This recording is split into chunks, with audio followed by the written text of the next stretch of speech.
ओम नमो वेद पुरुषाय नमः। Class number 190। नमस्कार। श्रीमद् भगवद गीता जी शंकराचार्य जी के भाष्य के अनुसार आरंभ किया जाता है। ओम श्री सीतारामचंद्राभ्याम नमः। नमो गुरुभ्यः। अथ कालदेवताः श्री संवत् 2081 आषाढ़ शुक्लपक्षः चतुर्थी बुधवारः मघनक्षत्रम् उत्तरायणं ग्रीष्म ऋतुः। ओम तत्सत्। श्री शंकराचार्याय गुरवे नमः। अच्छा जी, तो आज हम नया श्लोक पढ़ते हैं।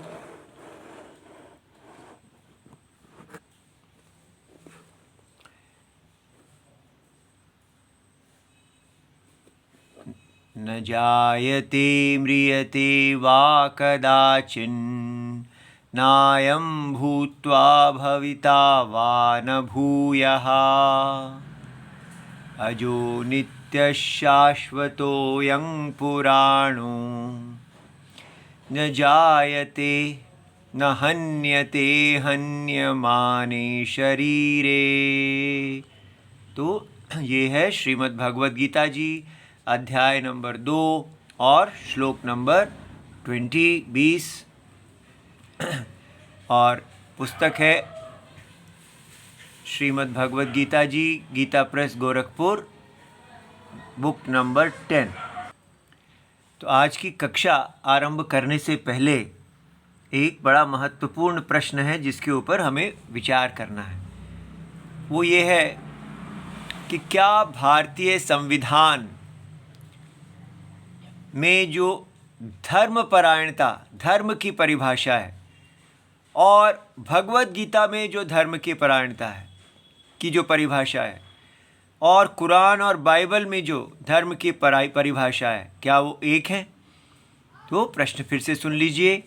एक धर्म की परिभाषा है भारतीय संविधान में, दूसरी धर्म की परिभाषा है भगवद गीता जी में, और तीसरी धर्म की परिभाषा है कुरान और बाइबल जी में।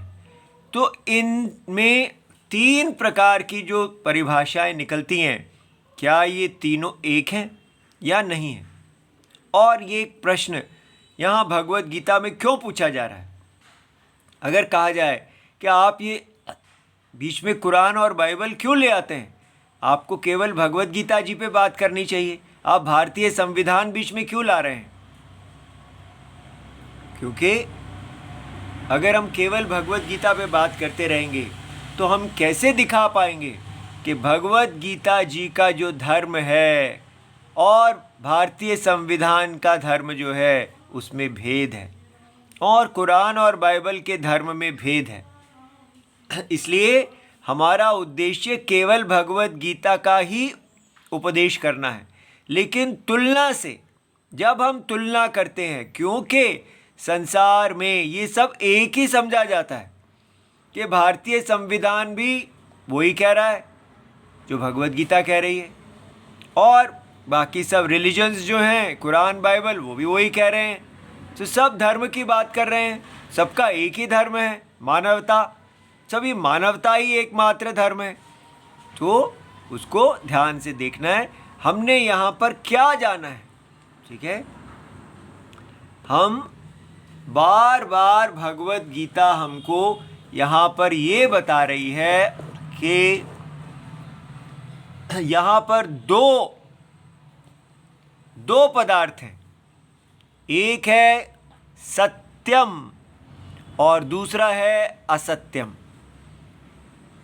ये जो 2 विभाग हैं ये किसी शास्त्र में नहीं है।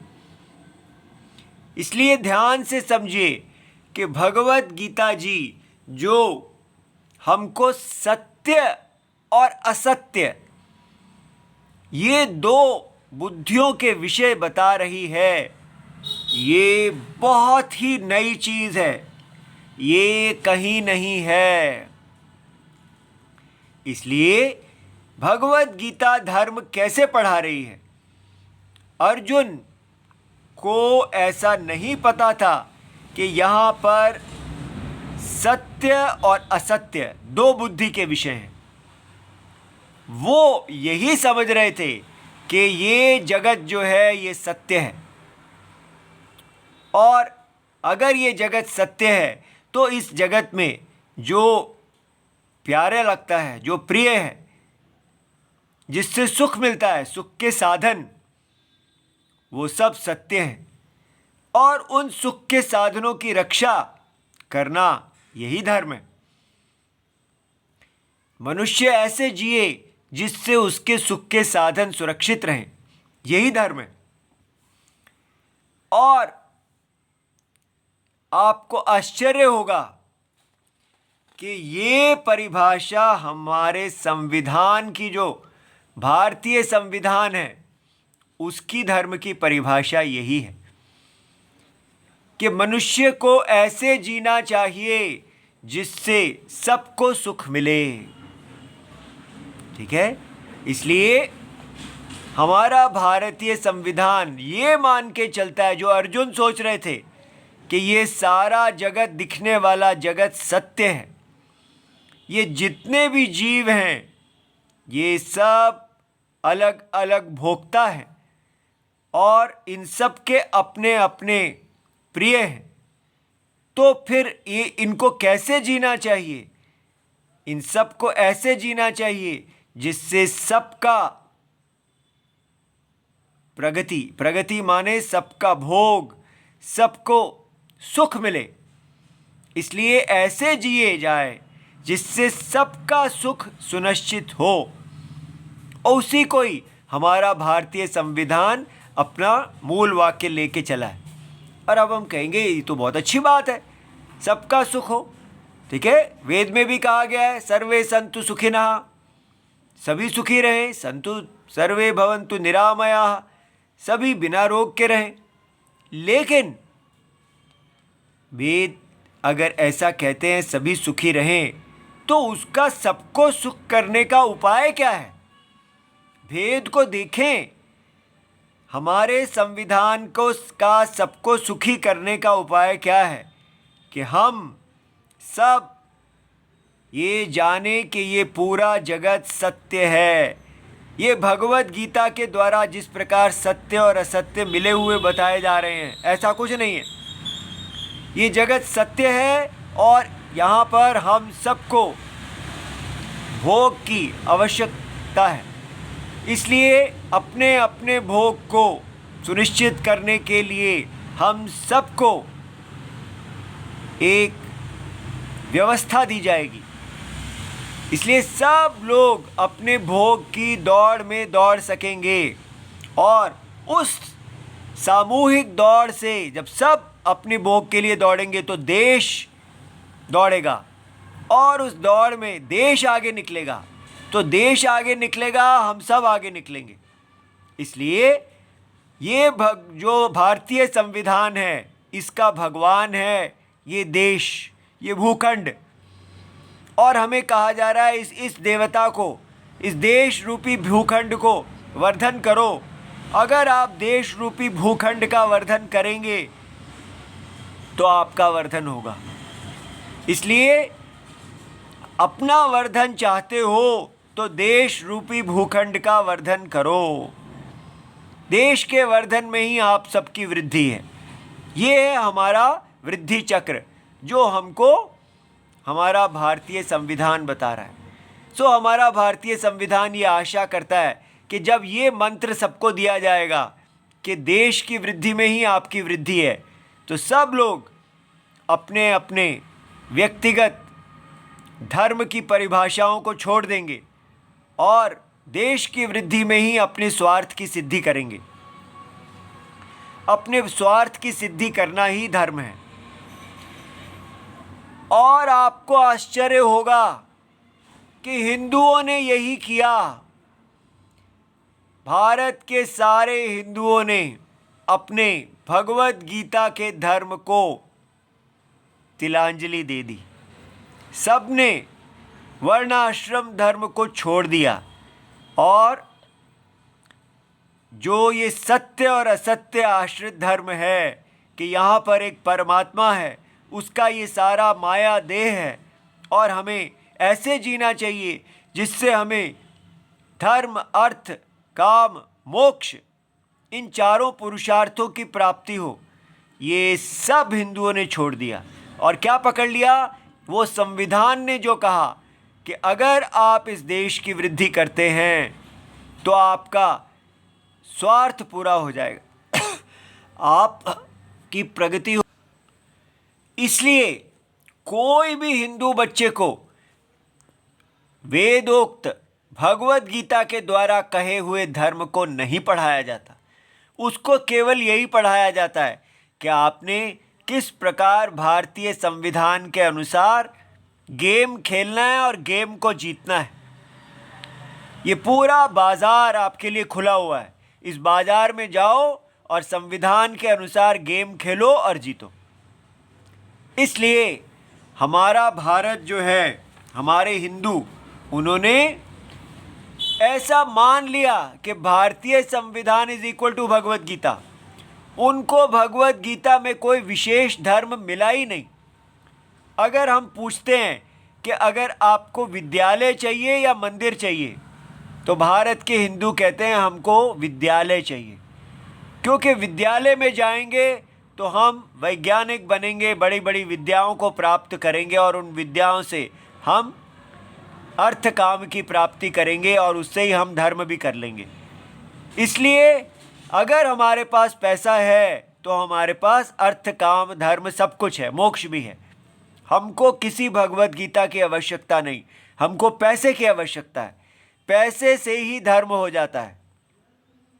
इसलिए हम अपने बच्चों को वो विद्या देना चाहते हैं जिससे उनको वो पैसा कमा सकें, और उससे पैसे से हम मंदिर बना लेंगे, तो हम यज्ञ कर लेंगे, पूजाएं कर लेंगे, सब कर लेंगे अगर पैसा है। इसलिए पैसा कमाना ही सबसे महत्वपूर्ण चीज़ है। इसलिए हमको विद्यालय चाहिए, मॉडर्न साइंस के आधार पे मिलने वाले विद्यालय। अगर हमारे पास विद्यालय होंगे, विद्या होगी, तो धर्म हमारा अपने आप सुनिश्चित हो जाएगा। ये हिंदू, भारत के हिंदू लेके बैठे हुए हैं और वो ऐसा सोचते हैं कि ये इतना अच्छा फॉर्मूला है कि बाकी सब भी इसी को ही फॉलो करेंगे। लेकिन भारत के मुसलमान और ईसाई इस प्रकार नहीं सोचते। क्यों? क्योंकि उनकी बाइबल और कुरान जो है वो कौमी एकता का धर्म बताती है। उनकी बाइबल और कुरान ये बताती है कि हमारी कौम की वृद्धि के लिए जो चीज़ ठीक है वही धर्म है। इसलिए उनको भारतीय संविधान का जो मॉडल है कि सारे भारत के लोग मिल जाओ और हम भारत की वृद्धि करेंगे, तो वो उस मॉडल को केवल इसलिए प्रयोग करते हैं जब तक वो अपनी कौम की वृद्धि करने के लिए वो उनको काम आता है, तो वो उसका वृद्धि करते हैं, उसको साथ रहते हैं। और जब उनकी कौम की वृद्धि और भारत की वृद्धि के बीच में अड़चन आ जाए तो वो कौम को चुनते हैं। जब जब उनको लाभ आता है, कौम का लाभ होता है, तो भारत के संविधान का प्रयोग कर लेते हैं। और जब भारत का संविधान बीच में आता है तो वो कौम का हित देखते हैं, भारत के संविधान का नहीं। और हिंदू लोग कहते हैं देखिए ये कितने खराब हैं, ये कितने खराब हैं। हम भारत के संविधान का मान कर रहे हैं और ये अपने कौम के लेके बैठे हैं। और इसी का ही ढंढोरा पीटते जाते हैं हिंदू लोग कि ये लोग जो हैं देखिए कैसे हैं, और ये कौम के लिए सोचते हैं, हम तो कौम के लिए नहीं सोचते, हम तो बड़े अच्छे हैं। तो आप किसके लिए सोचते हैं? हम अपने पैसे के लिए सोचते हैं। इसलिए आपको ये समझ में आना चाहिए कि अब क्या हुआ है, हिंदू ना तो भगवत गीता के रहे और ना आप कौम के रहे। अब उनको पाठ पढ़ाया जा रहा है कि आप कौमी एकता करो, जैसे मुसलमान और ईसाई अपनी कौमी एकता करते हैं, आप भी कौम बनाओ। तो वो उनको केवल स्वार्थ आता है, पैसा कमाना आता है। इसीलिए हिंदू लोग मुसलमानों के साथ भी जुड़ जाते हैं, ईसाइयों के साथ भी जुड़ जाते हैं, जहां उनको फ़ायदा मिलता है, अपना बाजारी फ़ायदा। तो इसलिए ये देखिए 3 प्रकार की एकता है। एक है बाजारी एकता, एक है कौमी एकता और एक है सत्य आत्मा की एकता। हमारे वैदिक भगवत गीता सत्य आत्मा की एकता बता रही है। हमको बताया जा रहा है कि ये जो आप जगत देख रहे हैं, ये पूरा का पूरा जगत एक विराट आत्मा है, विराट देह और विराट आत्मा। पूरी इस देह के अंदर एक धर्म है और इस देह, ये असमानता का धर्म है। लेकिन हमारे मॉडर्न हिंदुओं को ये असमानता का धर्म पसंद नहीं, क्योंकि उनको बाजार का धर्म अच्छा लगता है। क्यों अच्छा लगता है? क्योंकि उसके ऊपर कोई उनके ऊपर रोक टोक नहीं है। वो बाजार में बस पैसा कमाना चाहते हैं। सब लोगों को केवल बाजार में पैसा कमाने की पड़ी है, इसलिए वो अपने वेदोक्त भगवत गीता के बताए हुए धर्म को पूरी तरह तिलांजलि दे चुके हैं और सुनना भी नहीं चाहते। और जो मुसलमान और ईसाई हैं, उनको क्या कहा जाता है? ये विराट शरीर नहीं, विराट कौम। पैन, पूरे विश्व में पैन मुसलमान का भाईचारा, ब्रदरहुड, सारे के सारे एक कौम है। और कौम की वृद्धि के लिए, और जो दूसरे असुर हैं, असुर नहीं कहना चाहिए, काफिर हैं, दूसरी जो हैं, जो अल्लाह को नहीं मानने वाले हैं, उनके ह्रास के लिए कुछ भी किया जाए वो धर्म है। तो हिंदू को जो हैं, उनको ये कौम वाले बड़े पसंद आते हैं, क्योंकि इनको हिंदू यूज़ करके अपना बाजार बढ़ाना चाहते हैं। इसलिए कोई उनको फ़र्क ही नहीं पड़ता कि वो कौमी एकता वालों की वृद्धि कर रहे हैं, क्योंकि उनका कोई धर्म ही नहीं है। वो केवल बाजारू लोग हैं। कौमी एकता वाले केवल अपनी कौम को जानते हैं, किसी देश को नहीं जानते। और ये तीसरा नंबर जो है, जो हिंदुओं का होना चाहिए था, वो केवल अब सड़ रहा है। कोई भारत में गुरुजी लोग इसको नहीं बताते। केवल ये भगवत गीता एक फिलॉसफी बन के रह गई है, जो ना बाजारू हिंदुओं के काम की है, और कौमी एकता वालों को तो इसमें कोई इंटरेस्ट है ही नहीं। तो किसमें है, किसका इंटरेस्ट है? सत्य आत्मा में। कौन राम जी की तरह जी सकता है? कौन सीता जी की तरह जीना चाहेगा? कोई भी नहीं जीना चाहेगा। इसलिए झूठ में मत जिए कि आप हिंदू हैं। आप कोई हिंदू नहीं है। हिंदू कुछ नहीं होता, केवल एक बाजारी स्वार्थी व्यक्ति है, जो कभी कौम वालों के साथ हो जाएगा, कभी कौम वालों के विरुद्ध हो जाएगा, क्योंकि उसको अपना स्वार्थ देखना है। लेकिन ये निस्वार्थ धर्म जो भगवत गीता में कहा गया है, उसमें इस हिंदू का कोई इंटरेस्ट नहीं है, क्योंकि ये एक तपस्या रूपी धर्म है। इसमें बाजार को छोड़ना पड़ता है, इसमें अपने स्वधर्म को जीना पड़ता है। इसमें बार बार भगवान कहते हैं, तस्मात् युध्यस्व। हे अर्जुन, तुम इस देखो कि ये सारे के सारी जो देह हैं, ये अंतवंत हैं, इनकी कोई सत्ता ही नहीं है। इसलिए जिस बाजार को आप देख रहे हो, इस बाजार की कोई सत्ता नहीं है। इस बाजार में अपनी वृद्धि करने के बारे में मत सोचो। ये जो तुम्हें अपने प्रिय अप्रिय दिख रहे हैं, इनको मत देखो, क्योंकि इनकी कोई सत्ता नहीं है। सत्ता किसकी है? केवल इस जगत की आत्मा की, वो सत्ता है। और तो जगत की सत्ता जो है, तो क्या आप देख रहे हैं कि ये जो भगवत गीता जी का धर्म बताया जा रहा है, ये वास्तव में सत्य वो धर्म है जो भगवान कृष्ण अर्जुन को बताते हैं, जिससे हमारा देश हमेशा महान रहा है। लेकिन आज इसका कोई लेनदार ही नहीं है, कोई इसका ग्राहक नहीं है। क्यों नहीं है? क्योंकि ये बाजार के विरुद्ध है। जो कुछ भी बाजार में बिक रहा है, मॉडिफाइड भगवत गीता, नई भगवत गीता, नया हिंदुइज्म, सब बाजार के अनुकूल है। वो कभी भी बाजार को नहीं छूता, क्योंकि इस हिंदुइज्म को बाजार पालता है। कोई अपने स्वामी के विरुद्ध नहीं जाएगा।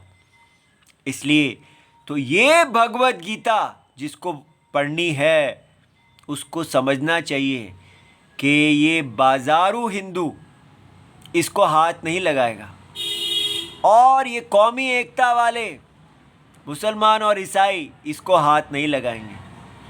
आपका संविधान जो बाजारू संविधान है, जो कहता है कि बाजार फैलेगा तो हमारी वृद्धि होगी, जो जगत को सत्य मानता है, ये भी इस भगवत गीता को अंदर नहीं घुसने देगा। इसका विरोधी है ये। इसलिए ध्यान रहे, ये जो राष्ट्रभक्ति, बाजारू, देश को बढ़ाओ, राष्ट्र को बढ़ाओ, इसमें से जो राष्ट्रभक्ति निकल रही है वो बाजारू है। जो राष्ट्रभक्ति सत्य आत्मा की एकता में से निकलेगी, जो अर्जुन को बताई जा रही है, वो वैदिक एकता है। इसलिए हमें देखना है, दुनिया बदले ना बदले, हर व्यक्ति को अपने लिए ये निश्चय करना है कि उसको क्या करना है। उसको पहले, सबसे पहले हमें देखना चाहिए कि ये हमारा भारतीय संविधान एक बाजार, भारत को एक बाजार मानने वाला है, इस पूरे जगत को सत्य मानने वाला है, सारे भारतीयों को देह मानने वाला है, और उनके उपभोग को ही जीवन का उद्देश्य मानने वाला है।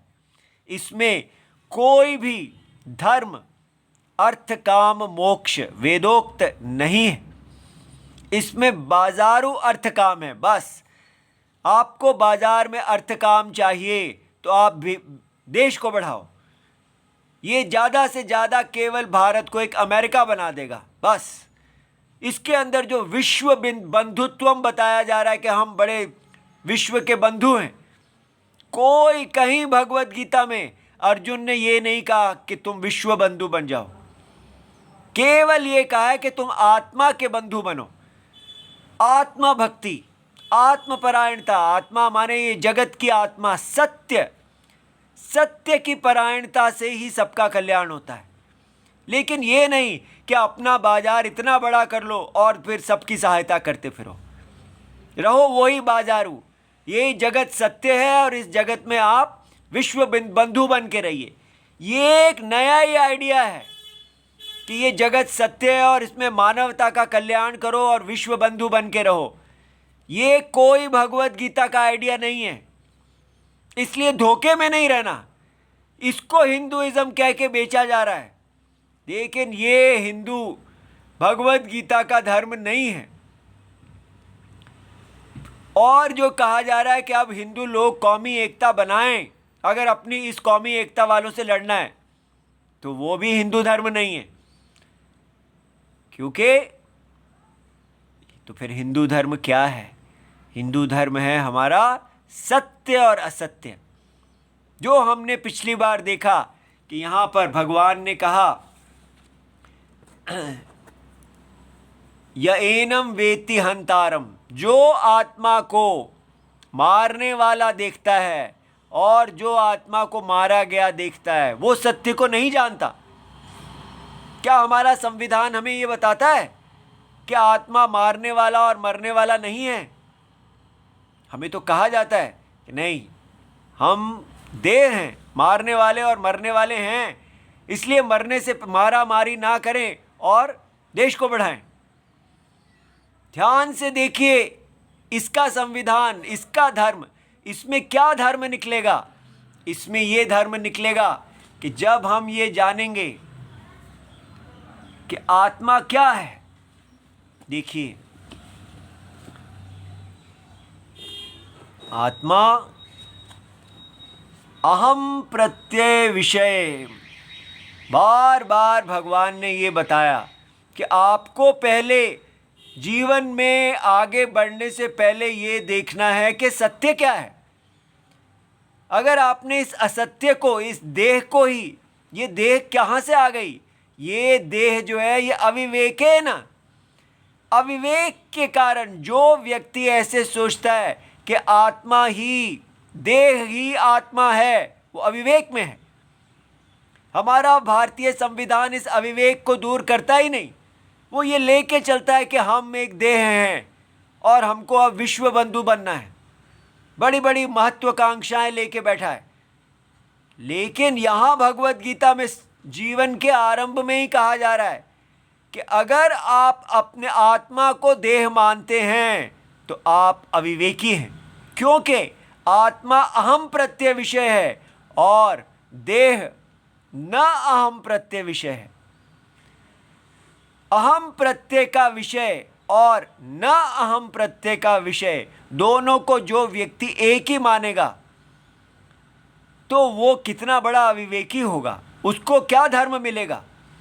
इसलिए पहले, सबसे पहले धर्म को जानने से पहले हमें अलग करना है। कैसे अलग करना है? अगर हम कहते हैं कि ये सारा जगत जो दिख रहा है ये असत्य है, ऐसा नहीं है। भगवत गीता में ये नहीं कहा जाता।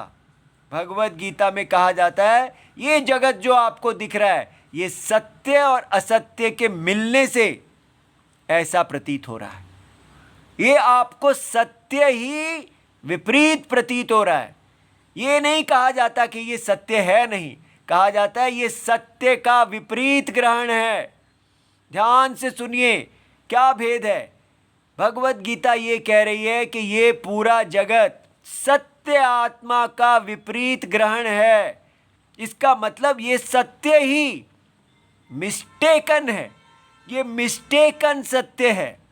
ये नहीं कहा जाता कि ये असत्य है। इसलिए आप सत्य का ही अनुभव कर रहे हैं लेकिन विपरीत। इसलिए आपको क्या करना है? सत्य को ढूंढना नहीं है, ये ही सत्य है, इसका अतत धर्म दूर कीजिए। पीछे ही हम पढ़ के आए कि वेद का प्रमाण क्या है। क्यों वेद प्रमाण है आत्मा में? क्योंकि वेद अतत धर्म निवर्तकत्वेन, अतत धर्म का जो अध्यारोपित है, अतत धर्म अध्यारोपण मात्र निवर्तकत्वम के जो सत्य के ऊपर विपरीत प्रत्यय आपने डाल रखा है अज्ञान के कारण, उस विपरीत प्रत्यय को बाधित करो तो आप सत्य को देखेंगे। इसलिए सत्य कैसे देखा जाता है? अहम प्रत्यय विषय और न अहम प्रत्यय विषय में विवेक करने से। हमको देखना है ऐसे कि जब मैं ये देखता हूँ कि मैं देह हूँ, उसमें देह तो जानी गई है और देही जानने वाला है, जानने के स्वभाव वाला है। तो एक ही वस्तु में जानने के स्वभाव वाला और जाना गया आपस में विशेषण विशेष्य कैसे हो सकते हैं? एक लाइट है, एक डार्कनेस है। देही प्रकाश स्वरूप है और देह अंधकार स्वरूप है। तो इन दोनों में विशेषण विशेष्य भाव कैसे हो सकता है? केवल अविवेक में ही होगा। इसलिए हमको पहले इसमें इस सत्य को जानना है कि ये जो देही आत्मा है ये देह का विशेषण नहीं है, ये देह का सत्यम है। और ये पूरा जगत इसी देही आत्मा का माया देह है। जब माया देह माने केवल दिखने वाला, जो अज्ञान के कारण दिखता है, तो इस पूरे जगत को माया देखते हुए हमें कहा जाता है कि ना आपको यहाँ कोई कौमी एकता बनानी है और ना यहाँ कोई बाजारू एकता बनानी है, ना किसी देश की भक्ति करनी है। केवल सत्य भक्ति, जो सत्य है उसमें अपने स्वरूप का भक्ति करो, उससे प्रेम करो। और आपके सामने जो निस्वार्थ धर्म है उसको करो, चाहे आपके अपने मरें चाहे दूसरे मरें, कोई भी कहीं भी जाए, आपके लिए कोई ना प्राप्ति है और ना हानि है, ना जय है ना पराजय है, केवल सत्य निष्ठा। आप अगर सत्य के लिए जीते हुए प्राण भी चले जाएं वो भी ठीक है, लेकिन स्वधर्म को नहीं छोड़ना। ऐसा भगवत गीता कि अगर आप ब्राह्मण हैं तो आप वेद रक्षा कीजिए, क्षत्रिय हैं इस प्रकार, अपने अपने स्वधर्म को छोड़ने का कोई मतलब ही नहीं है। क्योंकि अगर ये जगत माया है तो फिर यहाँ पर क्या मारा मारी करना, कौन सी कौमी एकता बनानी पड़ेगी, यहाँ पर कौन से बाजार को जीतना होगा। केवल यहाँ पर धर्म अर्थ काम मोक्ष, मोक्ष परायणता ही हमारे यहाँ का धर्म है। लेकिन हम हिंदुओं ने बाजारीपन के लिए अपनी भगवत गीता को छोड़ दिया। ये हमें नहीं करना चाहिए, इससे हमें जागना चाहिए। हमारा संविधान भगवत गीता के बिल्कुल विरुद्ध है, इसलिए हम अपने बच्चों को और अपने आप को भगवत गीता पढ़ाएं, इसको ना छोड़ें। ये ही हमारी रक्षा करने वाला एकमात्र सहारा है। ओम नमो भगवते वासुदेवाय, प्रणाम।